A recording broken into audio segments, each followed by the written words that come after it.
اللہ کے نام سے جو بڑا مہربان نہایت رحم والا ہے۔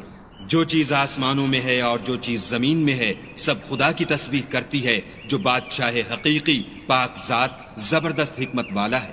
وہی تو ہے جس نے ان پڑھوں میں انہی میں سے محمد صلی اللہ علیہ وآلہ وسلم کو پیغمبر بنا کر بھیجا، جو ان کے سامنے اس کی آیتیں پڑھتے اور ان کو پاک کرتے اور خدا کی کتاب اور دانائی سکھاتے ہیں۔ اور اس سے پہلے تو یہ لوگ صریح گمراہی میں تھے، اور ان میں سے اور لوگوں کی طرف بھی ان کو بھیجا ہے جو ابھی ان مسلمانوں سے نہیں ملے، اور وہ غالب حکمت والا ہے۔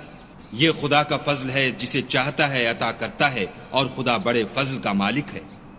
جن لوگوں کے سر پر تورات لدوائی گئی پھر انہوں نے اس کے بارے تعمیل کو نہ اٹھایا، ان کی مثال گدھے کسی ہے جس پر بڑی بڑی کتابیں لدی ہوں۔ جو لوگ خدا کی آیتوں کی تکذیب کرتے ہیں ان کی مثال بری ہے، اور خدا ظالم لوگوں کو ہدایت نہیں دیتا۔